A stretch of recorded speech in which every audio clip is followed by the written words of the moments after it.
Welcome to everyone. बर्तमान आसतु आम जाना आमर जो एसएसबी टीजीटी रही एसएसबी टीजीटी जो मेन सिलेबस रही SSB TGT compulsory syllabus pedagogy and evaluation section को सेक्शन रू केते मार्क आसीबो एवं केतोटी क्वेश्चन रहिबो। प्रथम आम आलोचना करवा syllabus for pedagogy and evaluation for all post expect PET अर्थात पीईटी कि अलग सिलेबस रही पेडागोजी एंड इवैल्यूएशन एवं अन्य समस्त सब्जेक्ट जेपरिक आमर टीजीटी आर्ट्स पीसीएम सीबीजेड समस्त सब्जेक्ट गुड़िक पेडागोजी एंड इवैल्यूएशन यही सिलेबसटा ही कम्प्लीटली समस्त एंड कंपलसरी सिलेबस रहिबो। तो यही पेडागोजी एंड इवैल्यूएशन सेक्शन रू क्वेश्चन आसीबो 20टी क्वेश्चन आसीबो एवं सेथि निमंते 24 मार्क्स रहिबो। तो pedagogy and evaluation section unit number A रही लर्निंग प्रोसेस एंड पेडागोजी अर्थात गोटे शिक्षण कौन शिक्षण किभली भाव में कराए शिक्षण कहीं कराए तार उद्देश्य कौन से संबंध में सिलेबस रही। यूनिट ए एक नंबर सीरियल रही understanding the learning process that means जो लर्निंग प्रोसेसटा रही तो से लर्निंग प्रोसेस को किभली भाव में अंडरस्टैंडिंग कराए अर्थात गोटे पिला जो पाठ पढ़े पिला को पाठ पढ़ा जाए तो से लर्निंग प्रोसेसटा किभली भाव में अंडरस्टैंडिंग कराए से संबंध में सिलेबस रही। प्रथम रही learning as a process and an outcome अर्थात जो लर्निंग रही शिक्षण रही तो सेटा गोटे प्रोसेस दे गति करे किसी कार्य हुए तापर किसी परीक्षण कराए तापर तार किसी आउटकम दैट मीन्स जो फलाफल आम पाए अर्थात पिला पाठ पढ़ा पर जो इवैल्यूएशन कराए तो सेटा जो आउटकम आसे ही हूँ आउटकम लर्निंग देन रही अप्रोच ह्यूमानिस्टिक रोजर्स अर्थात आम जो लर्निंग रही एजुकेशन तो से निमंते बहुत सारा मेथड एंड एप्रोच यूज कराए तन्मध्य गोटे मेथड हूँ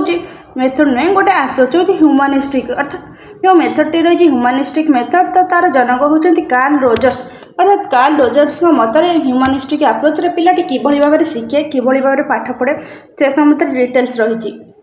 तो देन सिलेबस रही कंस्ट्रक्टिविस्ट अर्थात गठनमूलक कंस्ट्रक्टिविस्ट जनक होती वायजेट एंड भाइगोत्स्की। तो वायजेट एंड भाइगोत्स्की जो परीक्षण करते लर्निंग उपरे तो से शिक्षण एवं से परीक्षण उपरे सिलेबस रही। तो देन रही बेसिक कंडीशन ऑफ लर्निंग अर्थात जो गोटे शिक्षण हुए शिक्षण किसी गोटे बेसिक कंडीशन रही तो दैट मीन्स से बेसिक कंडीशन गुड़िक कौन जाना तो बेसिक कंडीशन तो फर्स्ट रेडीनेस दैट मीन्स प्रस्तुत जन जदि गोटे कार्यपाई गोटे पिलाटी प्रस्तुत हो ना तेज तार शिक्षण सफल होना तो तेणुक रेडीनेस को प्राथमिकता दी then maturation then motivation then task and method अर्थात मैच्यूरेशन कहले गोटे कार्य करने मैच्योरिटी आसी दरकार अर्थात जब गोटे छोट छुआ 2-4 वर्षर पिला रोचे 3-4 वर्षर पिला कि जब गणित करने दिजाए से करें कि ना कि जब गोटे 10 पढ़ुआ 14-15 वर्षर पिला गोटे मैथमेटिक्स दि जाए तो से पिलाटी कर तार कारण हूँ मैच्यूरेशन एज अनुसार ग्रोथ एंड डेवलपमेंट रही है। तो ग्रोथ एंड डेवलपमेंट अनुसार ही गोटे कार्यर निर्णय कराए। तो देन रही है motivation what is the motivation of two types motivation one is positive motivation and another is negative motivation. Positive motivation कौन रही पॉजिटिव मोटिवेशन कहले प्रशंसा पुरस्कार उत्साह यह सब हूँ positive motivation and negative motivation रही दंड देवा भय देखा यह सब अर्थात किसी गुड़े मोटिवेशन रही पिलाटे शिक्षण ग्रहण करने निमंते तार आग्रह आसता अर्थात पॉजिटिव कहले जो प्रशंसा और पुरस्कार रही तन्मध्य गोटे पिला किसी गोटे कार्य कर किसी गोटे शिक्षा ग्रहण कर तार आग्रह आसन कि पुरस्कार आशारे प्रशंसा पाइबा आशारे से कार्यटी कर उत्साह आसो। तो देन सेमती आम नेगेटिव मोटिवेशन रही दंड और भय यहपरी आहरी अनेक रही जपरी दंड और भय मानसिक भाव में किसी कथा कहले पिलाटी को तार मानसिक भाव में प्रभाव पड़ता है अर्थात पिलाटी ना ये कार्यटी मुझे मोर सांग मैंने करदे मुझे पाठटी करें तेणुक से पाठटी करने निमंते कि जेकोसी शिक्षण हो तो कार्यटी करने निमंते आग्रह आसी था ठीक से दंड निमंते गोटे पिलाटी भयभीत होता मन भय आसता से डरी थाए डरिक से कार्यटी करें। मात्र वर्तमान राज्य सरकार द्वारा समस्त क्षेत्र आमर जो पिला बाड़ेबा दंडटी उठी जाए। तो देन आसे टास्क एंड मेथड्स अर्थात ये सब प्रोसेस पर गोटे टास्क आसो टास्क आसिले गोटे टास्क दिज्व गोटे कार्यपाई प्रथम तार प्रस्तुति दरकार मोटिवेशन रही मैच्यूरेशन रही गोटे कार्य दिज्व एंड मेथड अर्थात से कार्यटी करने निमंते क्यों सब मेथड इम्प्लीमेंट कर अर्थात क्यों प्रोसेस माध्यम कार्यटी करपरी आम आगुरी आम पढ़ीचे आमर जो अंतर्दृष्टि शिक्षण तत्व अर्थात जो सिंपाजीटी ମାନେ ସୁଲତାନ ନାମକ ଯେଉଁ ସିମ୍ପାଜି ଖାଦ୍ୟ ପାଇବା ନିମନ୍ତେ ଅପେକ୍ଷା କରିଥିଲା, ଖାଦ୍ୟ ପାଇବାକୁ ସେ ଚେଷ୍ଟା କରିଥିଲା, କିନ୍ତୁ କିଛି ସମୟ ପରେ ଅନୁଧାବନ କଲା ପରେ, କିଛି ସମୟ ନିରୀକ୍ଷଣ କଲା ପରେ ହଠାତ୍ ତାର ଦୃଷ୍ଟି ଆସିଲା କିଭଳି ଭାବରେ ସହଜ ଉପରେ ସେ ନିଜର ଖାଦ୍ୟ ପାଇପାରିଲା। ଠିକ୍ ସେହିପରି ଗୋଟେ କାର୍ଯ୍ୟକାରୀ ନିମନ୍ତେ ଶିକ୍ଷଣ ନିମନ୍ତେ କିଛି ମେଥଡ଼କୁ ମଧ୍ୟ ୟୁଜ୍ କରାଯାଇଥାଏ। ଯେପରି ମାନେ ପିଲାମାନଙ୍କର ଯେଉଁ ମେଥଡ଼ ରହିଛି, ମାନେ ପ୍ଲେ ମେଥଡ଼ ରହିଛି, ଇଣ୍ଡକ୍ଟିଭ୍ ମେଥଡ଼, ଡିଡକ୍ଟିଭ୍ ମେଥଡ଼, ଦେନ୍ ଷ୍ଟୋରି ଟେଲିଂ ମେଥଡ଼, ଦେନ୍ ଗ୍ରୁପ୍ ଲର୍ଣ୍ଣିଂ, ବିଭିନ୍ନ ପ୍ରକାର ମେଥଡ଼ ରହିଛି। ତ डिवाइडेसन करुच्ची कि तो कौ शिक्षण पाई कौ मेथडटी यूज करा जिवो। तो देन आमर रही पेडागोजी नंबर 2 रे रही ऑर्गेनाइजिंग लर्निंग, अर्थात गोटे जो लर्निंग रही किभली भाव ऑर्गेनाइज करा जिवो। तो ता मध्य जो फर्स्ट आसूची टीचर सेंट्रिक लर्निंग, अर्थात टीचर सेंट्रिक लर्निंग कहले आम कौन बुझुचे। टीचर सेंट्रिक लर्निंग कहले जो शिक्षण व्यवस्था शिक्षक होचंती केंद्रबिंदु, अर्थात समस्त कार्य शिक्षक उपर विशेष भाव में निर्भर करता शिक्षक ही तार समस्त परिचालन बुझी था। अर्थात गोटे विषय वस्तु पढ़ा जाउछि, शिक्षक पढ़ाउछन्ति, से जगह शिक्षार्थी अपेक्षा शिक्षकों भूमिका अधिक रही, से शिक्षकों प्राधान्य अधिक रही है। तो ताहाको कह जाए teacher centric method. Then learner centric method, learner centric method कहले जो शिक्षा व्यवस्था रे बा जो मेथड अप्रोच टाइमिंग रे शिक्षार्थी अर्थात लर्नर तांको ऊपर गुरुत्व दिया जाए। अर्थात गोटे प्ले वे मेथड यूज करा जाए। प्ले वे मेथड रे गोटे छोट छुआ गोटे शिक्षार्थी तापर अधिक गुरुत्व दिया जाए। एथिरे गोटे लर्नर रो प्राधान्य अधिक रहे। ठीक से लर्निंग सेंट्रिक बोलिक कहले शिक्षण केंद्रीय बोलिक कहले हमर जो विषय वस्तु उपर ध्यान दिया जाए अधिक। तो तेणुक ये तीनोटी हूँ आमर लर्निंग रो 3 टाइप्स माने मेथड विशेष भाव में। गोटे हूँ teacher centric and another is learner centric, then another is learning centric. विशेष भाव देखा गले आमर जो शिक्षा व्यवस्था रही, शिक्षा व्यवस्था सहित गोटे हूँ शिक्षक, गोटे शिक्षार्थी, गोटे हूँ आमर विषय वस्तु बा पाठ्यक्रम, ये तीनोटी जड़ित। तो विभिन्न विभाग भाव में तीनोटी उपर प्राधान्य दी जाए। देन कैरेक्टरिस्टिक एंड प्रोसेस, अर्थात ये जो हमारा टीचर सेंट्रिक रहा, लर्नर सेंट्रिक रहा, लर्निंग सेंट्रिक रहा, ये तीनोटी जो ऑर्गेनाइजिंग लर्निंग रो ये तीनोटी मेथड रहा, तीनोटी विभाग रहा। तो तार सब कौन कैरेक्टर रही है प्रोसेस रही, अर्थात ए क्या प्राधान्य दी जाए, कौन आम फलाफल मिलता है कि भाव में कार्यटी कर जाए। तो देन आमर आसला यूनिट नंबर 3 रे रही एड्रेसिंग क्लासरूम डाइवर्सिटी, अर्थात addressing classroom diversity that mean जो आम क्लासरूम रही जो विविधता रही क्लासरूम रे, तो सहीटा को किभली भाव में प्रतिपादन करा जिवो। तो फर्स्ट आसला using variety of TLMs and AVS। TLM mean TLM रो फुल फॉर्म होची teaching learning materials and AV रो फुल फॉर्म होची audio visual aids. That mean जो गोटे क्लासरूम रे माने विभिन्न प्रकार विविधता रही गोटे पिला शिक्षण असुविधा अनुभव करुचे, तो किभली भाव में सहज सुविधा करा जाय परबो। तो तन्मध्य गोटे व्यवहार करा जाय परबो TLM अर्थात टीचिंग लर्निंग मटेरियल्स, अर्थात आम कलापटा हो, चक हो, विभिन्न प्रकार कार्डबोर्ड हो, चित्र हो, से सब को व्यवहार कराई थे। एंड ऑडियो विजुअल एड्स कहले ऑडियो कहले केवल माने श्राव्य माध्यम अर्थात शुणा जो रेडियो विभिन्न प्रकार मान आम बॉक्स रे शुणा, तर विजुअल एड्स बोलिक कहले आम जो परदार देखा एवं स्मार्ट बोर्ड रे देखा पाठ पढ़ा। तर सहित बर्तमान समस्त को जना जो राज्य सरकार द्वारा पिला पढ़ाइबा कि आमर जो टैबलेट प्रदान करा। तो ये सब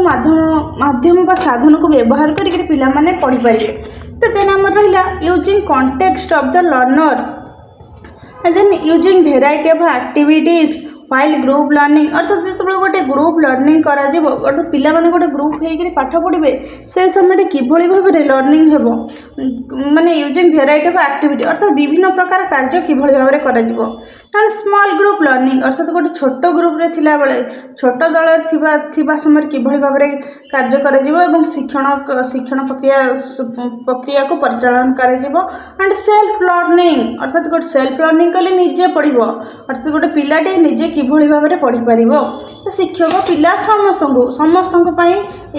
माने विशेष भाव में वर्णना करा जायछि। Using variety of activities group learning, अर्थात ग्रुप लर्निंग हो, बड़ ग्रुप हो, छोट ग्रुप हो, एंड निजे पठन करने समय किभली भाव में केउ पंथा केउ माध्यम ग्रहण कले गोटे पिला भलसे पढ़ी पार।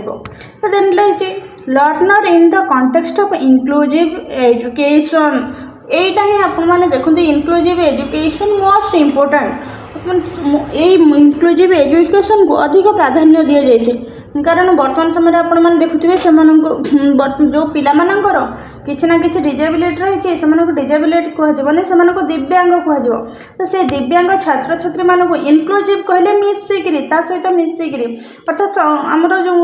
समन्वित शिक्षा रही सहभागी शिक्षण रही सहपाठी शिक्षण रही इनक्लूसिव एजुकेशन अर्थात जो दिव्यांग छात्र छात्री रही से साधारण छात्र छात्री मान सहित मिसईकरी से गोटे क्लासरूम बस कि भाव में पाठ पढ़ी पारे से निमंते क्यों प्रकार शिक्षण जो रही प्रक्रिया को ग्रहण कर संबंध में रही सिलेबस आगु जो दिव्यांग पिला को अलग पढ़ाइबा निमंते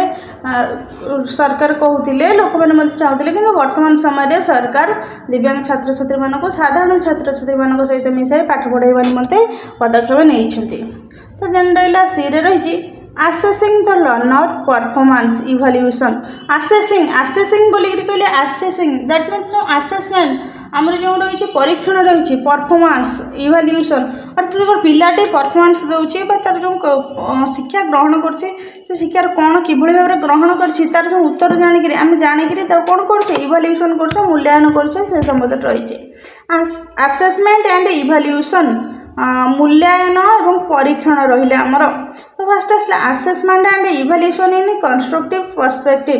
अर्थात जो आमर जो कंस्ट्रक्टिव माने गठनमूलक पर्सपेक्टिव रही से आमर कौन कि भाव में कौन क्यों प्रकार आमर आसेसमेंट और इवैल्यूएशन रही मूल्यांकन और परीक्षण रही जो आम देखुचे सब्जेक्ट बेस्ड ऑब्जेक्ट बेस्ड अर्थात क्षुद्र उत्तरमूलक दीर्घ उत्तरमूलक तापर विभिन्न प्रकार जो मूल्यांकन रही किसी मूल्यांकन जो भाई आम होता है गोटे पिलाटे विद्यालय प्रवेश करने समय किसी प्रश्न पचरा जाए कि तार ज्ञान जानापी ता सहित आमर जो पाठ पढ़ाइबा समय किसी प्रश्न माने प्रश्न उत्तर करा जाए मूल्यांकन कराई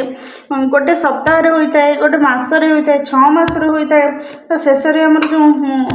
आमर जो सामग्रिक मूल्यांकन होता है तो यही सब मूल्यांकन सब कि भाव में प्रश्न कौन कौन रही से संबंध में तो देन रही तार कनसेप्ट अर्थात तार विषय कौन से मूल्यांकन कौन इवैल्यूएशन कौन आसेसमेंट कौन कंटिन्यूअस एंड कम्प्रेहेंसिव इवैल्यूएशन निरविच्छिन्न एवं गठनमूलक मूल्यांकन अर्थात गोटे मूल्यांकन किभली भाव में कंटिन्यूअस रखी और ताहार उत्तर जानी पिलाटी को किभली भाव में अग्रगति पिला करिपरिबो से संबंध किभली पदक्षेप निया जाय परिबो। फॉर्मेटिव समेटिव फॉर्मेटिव कहले आमर जो फॉर्मेशन दैट मीन गठनमूलक अर्थात जिते बड़े मैंने पिलाटी पढ़ुची से तार 6 मास जो परीक्षाटी करा जाए सेटा फॉर्मेटिव रे जीव अर्थात पिलार गठन चली ना गठन सरी जाए नहीं तेणुक फॉर्मेटिव रे जीव। समेटिव कहले जो सामग्रिक अर्थात वर्ष शेष जो परीक्षा करा जाए सरीगला संपूर्ण summative and diagnostic assessment then आमर आसला assessment and learning assessment of learning and assessment for learning अर्थात जो शिक्षण पाई माने आमर जो रही आसेसमेंट आज लर्निंग आसेसमेंट गोटे लर्निंग परीक्षा सब्जेक्ट बेस्ड लर्निंग अर्थात विषय वस्तु बा पाठ्यक्रम केन्द्र कर जो लर्निंग करा जाए इन ए कंस्ट्रक्टिव पर्सपेक्टिव अर्थात गोटे गठनात्मक दिगरे आमर जो विषय वस्तु केन्द्र करके जो इवैल्यूएशन जो लर्निंग करा जाए शिक्षा ग्रहण करा जाए। आसेसमेंट टूल्स एंड टेक्निक्स तो ये आसेसमेंट निमते मूल्यांकन और यार परीक्षण निमते कौन टूल और टेक्निक सब व्यवहार करा जाए गोटे हूँ प्रोजेक्ट गोटे प्रोजेक्ट मेथड आप जानते प्रोजेक्ट आसेसमेंट टेक्निक रे मध्य जाऊँगी टूल टेक्निक रे देन असाइनमेंट जो पिला दि जाए ऑब्जर्वेशन अर्थात निरीक्षण टीचर मेड टेस्ट अर्थात टीचर निजे टेस्ट क्रिएट करी पिला जो टेस्ट देवे तो सेटा हूँ टीचर मेड टेस्ट। देन आम रहा सेल्फ आसेसमेंट पियर आसेसमेंट सेल्फ आसेसमेंट कहले निजे आसेसमेंट करवा पियर आसेसमेंट कहले सांगसाथी मान द्वारा आसेसमेंट करवा मूल्यांकन करवा अर्थात पिला जो पाठ पढ़ुचे कि भाई निजे निज परीक्षण कर पियर आसेसमेंट बोलिक कहले सांगसाथी मान मध्यम आसेसमेंट कर अर्थात सी तार सांगर खाता देखला ता खाताटी सांग देखला यही भाव में देन टेस्ट कंस्ट्रक्शन अर्थात कि भाव में टेस्ट कंस्ट्रक्शन करा गठन करा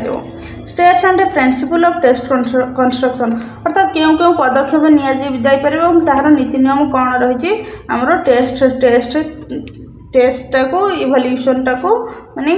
ताको हम प्रोसेसिंग कराइबा कि अर्थात जमती उदाहरण जमती आम जो पिला गोटे 6 मास जो षाण्मासिक परीक्षा दब तो ता देहरे रही ना ना एति मार्कर परीक्षा हम यही नियम पिला बही आणिक आसबनी माने परीक्षा देवा केवल पेन आणिक आस पढ़ी बुझिक लिखे ये जो नीति नियम सब रही तो यहीपरिक माने टेस्ट कंस्ट्रक्शन कि भाव में गठन कर नीति नियम कौन रही देन रही डेवलपमेंट ऑफ ब्लू प्रिंट अर्थात गोटे पिलार जो उन्नति करने निमंते कौन ब्लू प्रिंट बोलिक कहले आम जो नक्शा जो या अर्थात गोटे कार्यपाई आम गोटे ब्लू प्रिंट या ना अर्थात गोटे आम गोटे पोखरी खोलापी गोटे ब्लू प्रिंट होती आमर घर अच्छी ये बारी अच्छी ये गछ अच्छी यही जगार ही आमर पोखरीटा खोलिले भल हम ठीक सेमती पिलांकर गठन निमंते पिलांकर उन्नति निमंते किभଳି भाव जो ब्लू प्रिंटा गठन करा जाबा किभଳି भाव में ब्लू प्रिंट हुए तार नीति नियम कौन ता प्रिपरेशन ऑफ टेस्ट आइटम अर्थात टेस्ट आइटम एटा तो साधारण जानी पारुचंदी आपण माने standardize and teacher made test अर्थात गोटे आम जो टेस्ट रही है standardize test and teacher made test गोटे टीचर माने से अभिज्ञता से पाठ से शिक्षण अनुसार से टेस्ट करेंगे गोटे साधारण गोटे टेस्ट कर तो विशेष भाव में यहाँ ही आमर एसएसबी टीजीटी समस्त आमर आर्ट्स साइंस सबू पिला निमंते सब एस्पिरेंट मानी आमर जो रही कंपलसरी पेडागोजी से पेडागोजी डिटेल सिलेबस एनालिसिस तो पीटी जो माने रही से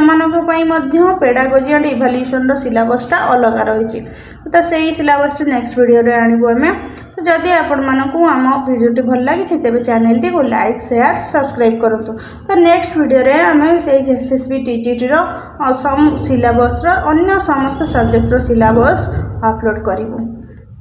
चैनल टी को लाइक शेयर सब्सक्राइब करूँ धन्यवाद।